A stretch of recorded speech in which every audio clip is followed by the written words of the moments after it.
ಬೇಸಿಗೆಗಾಲದಲ್ಲಿ ನೀರ್ ಕಡಿಮೆ ಕುಡಿದ್ರೆ ನಿಮ್ ಬಾಡಿಗೆ ಏನಾಗುತ್ತೆ ಗೊತ್ತಾ? ಇದ್ ಕೇಳಿದ್ರೆ ನೀವು ಶಾಕ್ ಆಗ್ತೀರಾ. ಬೇಸಿಗೆಗಾಲದಲ್ಲಿ ನಾವು ಡೈಲಿ ಮಾಡ್ತಿರೋ ಈ 5 ಮಿಸ್ಟೇಕ್ಸ್ ನಮ್ ಬಾಡಿನ ಸ್ಲೋ ಪಾಯ್ಸನ್ ತರ ಡ್ಯಾಮೇಜ್ ಮಾಡ್ತಾ ಇದೆ. ನೀವು ಕೂಡ ಈ ತರ ಮಾಡ್ತೀರಾ? ಸಮ್ಮರ್ ನಲ್ಲಿ ಸಿಕ್ಕಾಗಬಾರ್ದು ಅಂತಂದ್ರೆ ಈ ವಿಡಿಯೋನ ಸ್ಕಿಪ್ ಮಾಡ್ಬಿಡಿ. ನಿಮ್ಮ ಹೆಲ್ತ್ ನ ಉಳಿಸೋ ಸಿಂಪಲ್ ಸೀಕ್ರೆಟ್ಸ್ ಇದರಲ್ಲಿದೆ. Hi everyone, welcome back to the ಬೇಬಿಗಳ ಯೂಟ್ಯೂಬ್ ಚಾನಲ್. ಬೇಸಿಗೆಗಾಲ ಬಂದಾಗ ನಾವು ಸಾಮಾನ್ಯವಾಗಿ ಇಗ್ನೋರ್ ಮಾಡುವ ಕೆಲವು ಸ್ಮಾಲ್ ಥಿಂಗ್ಸ್ ಇರುತ್ತೆ, ಬಟ್ ಲೇಟರ್ ಅದು ಸೀರಿಯಸ್ ಹೆಲ್ತ್ ಪ್ರಾಬ್ಲಮ್ ಆಗ್ಬೋದು. ಸೊ ಈ ವಿಡಿಯೋದಲ್ಲಿ ನಾನು ಬೇಸಿಗೆಗಾಲದ ಆರೋಗ್ಯದ ಬಗ್ಗೆ ಕಂಪ್ಲೀಟ್ ಆಗಿ ತಿಳಿಸ್ಕೊಡ್ತೀನಿ. ಬೇಸಿಗೆಗಾಲದಲ್ಲಿ ಬಾಡಿಲಿ ಏನ್ ಚೇಂಜಸ್ ಆಗುತ್ತೆ, ಯಾವ ಯಾವ ಡಿಸೀಸ್ ಎಲ್ಲ ಕಾಮನ್, ನಾವು ಮಾಡುವ 5 ಮಿಸ್ಟೇಕ್ಸ್ ಏನು, ಅಂಡ್ ಇದನ್ನೆಲ್ಲ ನ್ಯಾಚುರಲ್ ಅಂಡ್ ಸೇಫ್ ಆಗಿ ಹೇಗೆ ಪ್ರಿವೆನ್ಷನ್ ಮಾಡಬೇಕು, ನಮ್ಮ ಡೈಲಿ ರೂಟೀನ್ ಹೇಗೆ ಇಟ್ಕೋಬೇಕು ಎಲ್ಲಾನು ಕಂಪ್ಲೀಟ್ ಆಗಿ ಹೇಳ್ತೀನಿ. ಸೊ ಈ ವಿಡಿಯೋನ ಸ್ಕಿಪ್ ಮಾಡದೆ ನೋಡಿದ್ರೆ ನಿಮ್ಮ ಹೆಲ್ತ್ ನ ನೀವು ಸೇಫ್ ಆಗಿ ಮೇಂಟೈನ್ ಮಾಡಬಹುದು. ಫಸ್ಟ್, ಬೇಸಿಗೆಗಾಲದಲ್ಲಿ ನಮ್ಮ ಬಾಡಿಲಿ ಆಗೋ ಚೇಂಜಸ್ ಬಗ್ಗೆ ಹೇಳ್ತೀನಿ. ಬೇಸಿಗೆಗಾಲದಲ್ಲಿ ಟೆಂಪರೇಚರ್ ಜಾಸ್ತಿ ಇರೋದ್ರಿಂದ ನಮ್ಮ ಬಾಡಿ ಸ್ವೆಟ್ ನ ಜಾಸ್ತಿ ಮಾಡುತ್ತೆ, ವಾಟರ್ ಲಾಸ್ ಆಗುತ್ತೆ, ಇದರಿಂದ ಎಲೆಕ್ಟ್ರೋಲೈಟ್ ಇಂಬ್ಯಾಲೆನ್ಸ್ ಆಗುತ್ತೆ. ಸೊ ಇದರಿಂದ ಹೆಡ್ಏಕ್ ಆಗೋದು, ಫೇಟಿಗ್ ಆಗೋದು, ವೀಕ್ನೆಸ್ ಆಗೋದು, ಲೋ ಬಿಪಿ ಆಗೋದು ಪ್ರಾಬ್ಲಮ್ಸ್ ಎಲ್ಲ ಬರುತ್ತೆ. ಸೊ ಯಾರ ಮನೇಲಿ ಮಕ್ಳು ಇರ್ತಾರೆ, ಪ್ರೆಗ್ನೆಂಟ್ ವುಮನ್ ಇರ್ತಾರೆ, ಅಂಡ್ ಓಲ್ಡ್ ಏಜ್ ಪೀಪಲ್ ಇರ್ತಾರೆ, ಇವ್ರಿಗೆ ರಿಸ್ಕ್ ಜಾಸ್ತಿ. ನೆಕ್ಸ್ಟ್, ಬೇಸಿಗೆಗಾಲದಲ್ಲಿ ಏನೆಲ್ಲ ಕಾಮನ್ ಹೆಲ್ತ್ ಪ್ರಾಬ್ಲಮ್ಸ್ ಬರುತ್ತೆ ನೋಡೋಣ. First problem dehydration. ಡಿಹೈಡ್ರೇಷನ್ ಅಂದ್ರೆ ಏನು? ನಮ್ಮ ಬಾಡಿಗೆ ಬೇಕಾಗಿರುವ ಫ್ಲೂಯಿಡ್, ವಾಟರ್ ಕಂಟೆಂಟ್ ಕಡಿಮೆ ಸಿಕ್ಕಿ ನಮ್ಮ ದೇಹದಿಂದ ಹೊರಗೆ ಹೋಗುವ ಪ್ರಮಾಣ, ವಾಟರ್ ಕಂಟೆಂಟ್ ಹೊರಗೆ ಹೋಗುವ ಪ್ರಮಾಣ ಜಾಸ್ತಿ ಆಗೋ ಸ್ಥಿತಿನ ನಾವು ಡಿಹೈಡ್ರೇಷನ್ ಅಂತ ಹೇಳ್ತೀವಿ.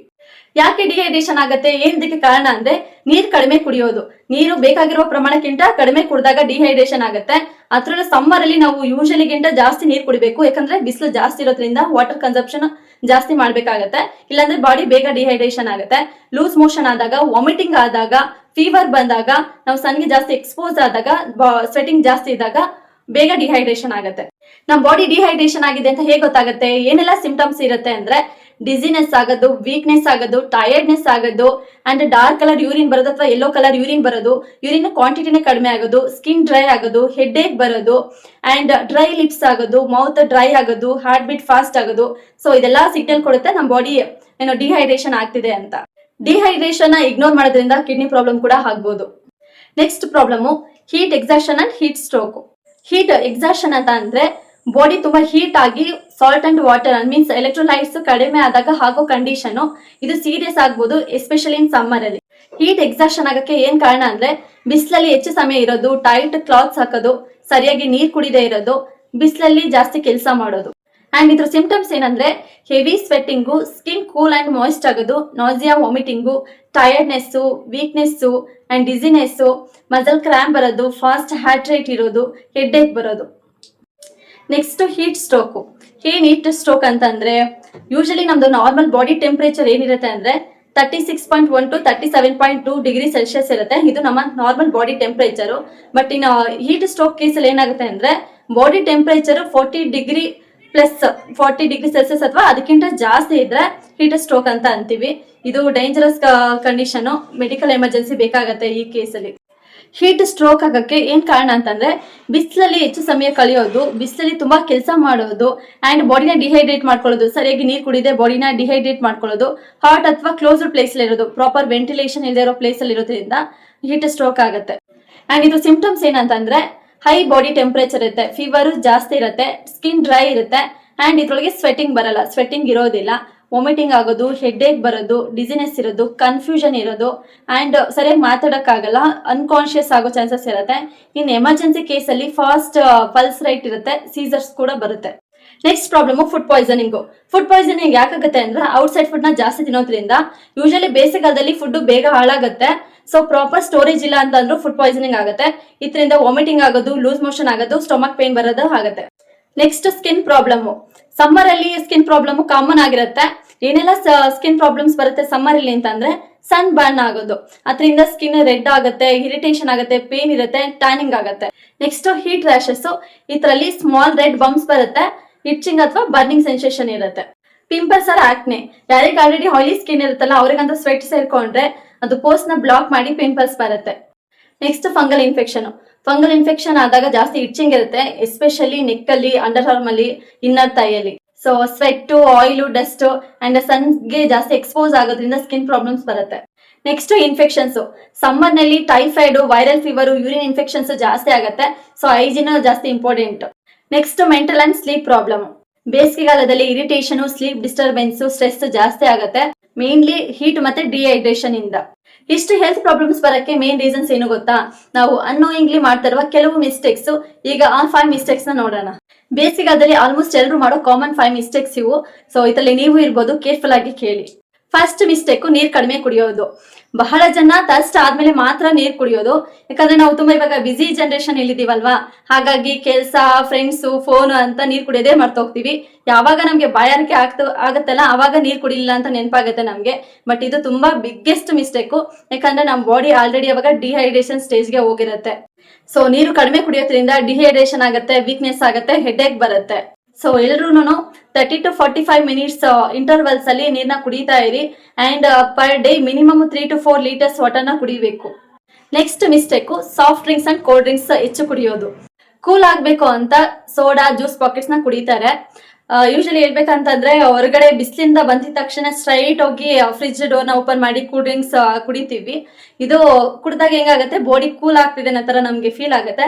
ಬಟ್ ಆಕ್ಚುಲಿ ಇದೇನ್ ಮಾಡುತ್ತೆ ಅಂದ್ರೆ ಇನ್ನಷ್ಟು ಡಿಹೈಡ್ರೇಷನ್ ಮಾಡುತ್ತೆ. ಸೊ ಸಾಫ್ಟ್ ಡ್ರಿಂಕ್ಸ್ ಅಥವಾ ಕೂಲ್ ಡ್ರಿಂಕ್ಸ್ ತಗೊಳೋದ್ರಿಂದ ಶುಗರ್ ಜಾಸ್ತಿ ಆಗುತ್ತೆ, ಇನ್ನಷ್ಟು ಡಿಹೈಡ್ರೇಷನ್ ಆಗುತ್ತೆ ಅಂಡ್ ವೇಟ್ ಗೇನ್ ಆಗುತ್ತೆ. Instead coconut water, lemon juice, butter milk ಇದನ್ನ ತಗೊಳ್ಳಿ. ಥರ್ಡ್ ಮಿಸ್ಟೇಕ್, ಪೀಕ್ಸ್ ಅಂಡ್ ಟೈಮಲ್ಲಿ ಹೊರಗಡೆ ಹೋಗೋದು. 11 AM to 4 PM ಈ ಇಷ್ಟು ಟೈಮ್ ಒಳಗಡೆ ನಾವು ಸನ್ಗೆ ಡೈರೆಕ್ಟ್ ಎಕ್ಸ್ಪೋಸ್ ಆಗೋದು. ಸೊ ಇದರಿಂದ ಹೀಟ್ ಸ್ಟ್ರೋಕ್ ಆಗೋದು, ಡಿಸಿನೆಸ್ ಆಗೋದು ಅಂಡ್ ಸ್ಕಿನ್ ಡ್ಯಾಮೇಜ್ ಆಗೋ ಪ್ರಾಬ್ಲಮ್ ಆಗುತ್ತೆ. ಜಸ್ಟ್ 5 ಮಿನಿಟ್ಸ್ ಬಂದೆ ಅಂತ 12 o'clock ಅಲ್ಲಿ ಹೋಗ್ತೀವಿ, ಅವಾಗ ಬಿಸಿಲು ತುಂಬಾ ಜಾಸ್ತಿ ಇರುತ್ತೆ, ಹೆಡ್ ಕ್ಯಾಪ್ ಹಾಕೊಳ್ಳಲ್ಲ. ಸೊ ಇದು 5 ಮಿನಿಟ್ಸ್ ಆದ್ರೂ ಬಾಡಿಗೆ ಡ್ಯಾಮೇಜ್ ಮಾಡುತ್ತೆ. ಸೊ ಆದಷ್ಟು ನೀವು ಏನಾದ್ರು ಕೆಲಸ ಇದ್ರೆ ಅರ್ಲಿ ಮಾರ್ನಿಂಗ್ ಅಥವಾ ಈವ್ನಿಂಗ್ ಅಲ್ಲಿ ಇಟ್ಕೊಳ್ಳಿ. Fourth mistake, heavy and oily food ತಿನ್ನೋದು. ಜಾಸ್ತಿ ಫ್ರೈಡ್ ಐಟಮ್ಸ್, ಜಂಕ್ ಫುಡ್ ನ ಜಾಸ್ತಿ ತಿಂತೀವಿ. ಈವ್ನಿಂಗ್ ಆದ್ರೆ ಸಾಕು ನಮ್ಗೆ ಬಜ್ಜಿ, ಬರ್ಗರ್, ಚಿಪ್ಸ್ ಈ ತರ ಏನಾದ್ರು ಆರ್ಡರ್ ಮಾಡ್ಕೊಂಡು ತಿನ್ಬೇಕಂತ ಅನ್ಸುತ್ತೆ. ಬಟ್ ಸಮ್ಮರ್ ಅಲ್ಲಿ ಇದು ಬಾಡಿ ಹೀಟ್ ನ ಇನ್ನಷ್ಟು ಜಾಸ್ತಿ ಮಾಡುತ್ತೆ. ಇದರಿಂದ ಡೈಜೆಷನ್ ಪ್ರಾಬ್ಲಮ್ ಆಗೋದು, ಫುಡ್ ಪಾಯ್ಸನಿಂಗ್ ಆಗೋದು ಅಂಡ್ ಬಾಡಿ ಹೀಟ್ ನ ಇನ್ನ ಜಾಸ್ತಿ ಮಾಡುತ್ತೆ. Fifth mistake, proper rest and sleep ಇಲ್ಲದೆ ಇರೋದು.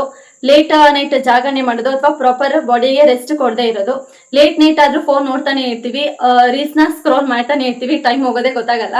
ಬಟ್ ನೆಕ್ಸ್ಟ್ ಡೇ ಎದ್ದಾಗ ಫುಲ್ ಟಯರ್ಡ್ ಫೀಲಿಂಗ್ ಇರುತ್ತೆ, ಅವಾಗ ಅರ್ಥ ಆಗಲ್ಲ ರಾತ್ರಿ ಎಲ್ಲ reels ನೋಡಿರೋದು.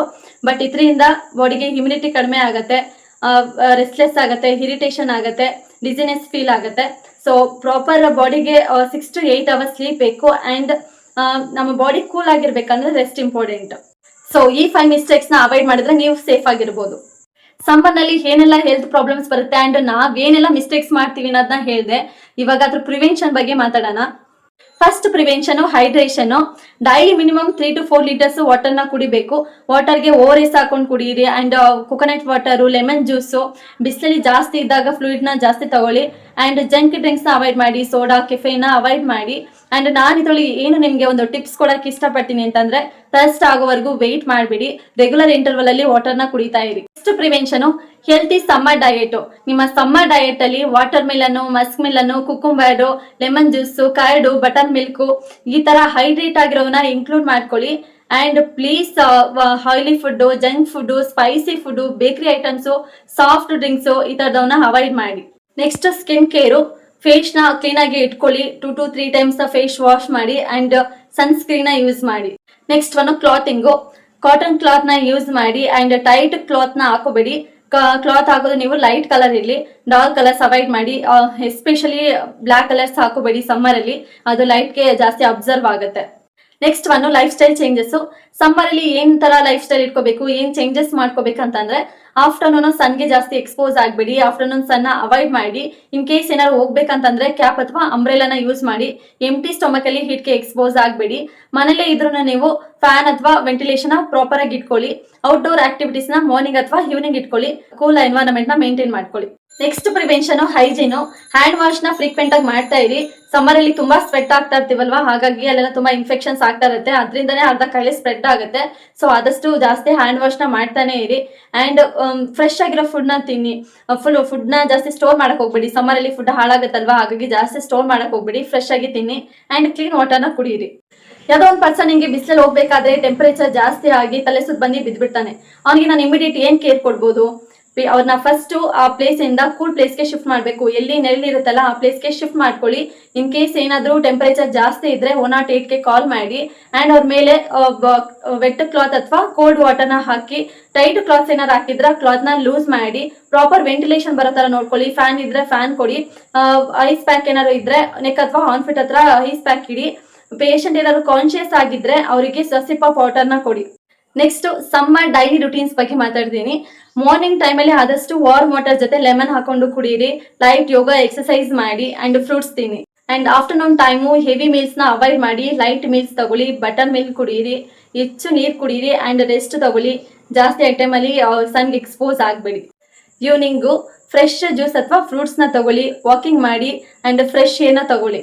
And night light dinner ಮಾಡಿ, ಇನ್ಸ್ಟಾ ಸ್ಕ್ರೋಲ್ ಮಾಡೋದು ಕಡಿಮೆ ಮಾಡಿ, ಸರಿಯಾದ ಪ್ರಮಾಣದಲ್ಲಿ ನಿದ್ದೆ ಮಾಡಿ.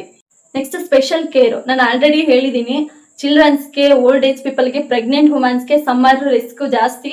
ಸೊ ಇವ್ರಿಗೆ ಸ್ಪೆಷಲ್ ಕೇರ್ನ ತಗೋಬೇಕು.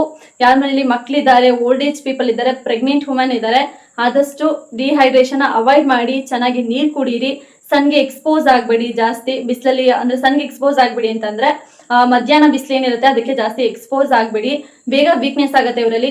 ಯಾರು ಪ್ರೆಗ್ನೆಂಟ್ ವುಮೆನ್ ಇರ್ತೀರಾ ಡಾಕ್ಟರ್ ಅಡ್ವೈಸ್ನ ತಗೊಳ್ಳಿ. ಯಾವ ಕಂಡೀಷನ್ ಅಲ್ಲಿ ನಾವು ಡಾಕ್ಟರ್ನ ಕನ್ಸಲ್ಟ್ ಮಾಡಬೇಕು? ಇನ್ ಕೇಸ್ ಏನಾದ್ರೂ ಹೈ ಫೀವರ್ ಇದ್ರೆ, ಸಿವಿಯರ್ ವಾಮಿಟಿಂಗ್ ಆಗ್ತಾ ಇದ್ರೆ, ಯೂರಿನ್ ಬರ್ತಾ ಇಲ್ಲ, ತಲೆ ಸುತ್ತಿದೆ, ಕನ್ಫ್ಯೂಷನ್ ಸ್ಟೇಟ್ ಅಲ್ಲಿ ಇದ್ರೆ ಡಿಲೇ ಮಾಡಬೇಡಿ. ಈ ಕೇಸಲ್ಲಿ ನೀವು ಡಾಕ್ಟರ್ನ ಕನ್ಸಲ್ಟ್ ಮಾಡಬೇಕು. ಬೇಸಿಗೆಗಾಲ ಡೇಂಜರ್ ಅಲ್ಲ, ಬಟ್ ಕೇರ್ಲೆಸ್ ಆದ್ರೆ ಪ್ರಾಬ್ಲಮ್ ಆಗುತ್ತೆ. ಸಿಂಪಲ್ ಸ್ಟೆಪ್ ನ ಫಾಲೋ ಮಾಡಿದ್ರೆ ಹೆಲ್ತಿ ಇರ್ಬೋದು ಅಂಡ್ ಆಕ್ಟಿವ್ ಇರ್ಬೋದು. So stay hydrated and stay safe. Remember, prevention is always better than cure. So ಈ ಟಿಪ್ಸ್ ನ ಫಾಲೋ ಮಾಡ್ತೀರಾ? ಎಸ್ ಆರ್ ನೋ ಕಮೆಂಟ್ ಮಾಡಿ. ಓಕೆ ಫ್ರೆಂಡ್ಸ್, ಈ ವಿಡಿಯೋ ನಿಮಗೆ ಯೂಸ್ಫುಲ್ ಆಗಿದ್ರೆ ಲೈಕ್ ಮಾಡಿ, ಫ್ಯಾಮಿಲಿ ಅಂಡ್ ಫ್ರೆಂಡ್ಸ್ ಜೊತೆ ಶೇರ್ ಮಾಡಿ. ಇನ್ನಷ್ಟು ಎಸ್ ವಿಡಿಯೋಸ್ಗೋಸ್ಕರ ನನ್ನ ಚಾನಲ್ ನ ಸಬ್ಸ್ಕ್ರೈಬ್ ಮಾಡ್ಕೊಳ್ಳಿ. Thank you, bye, love you all. Summer ನಲ್ಲಿ ಯೂಸ್ಫುಲ್ ಆಗುವಂತಹ ಪ್ರಾಡಕ್ಟ್ಸ್ ನ ಡಿಸ್ಕ್ರಿಪ್ಷನ್ ಅಲ್ಲಿ ಹಾಕಿರ್ತೀನಿ, ಹೋಗಿ ಡಿಸ್ಕ್ರಿಪ್ಷನ್ ಚೆಕ್ ಮಾಡಿ. ನಿಮ್ಗೂ ಯೂಸ್ಫುಲ್ ಅನ್ಸಿದ್ರೆ ಬೈ ಮಾಡಿ.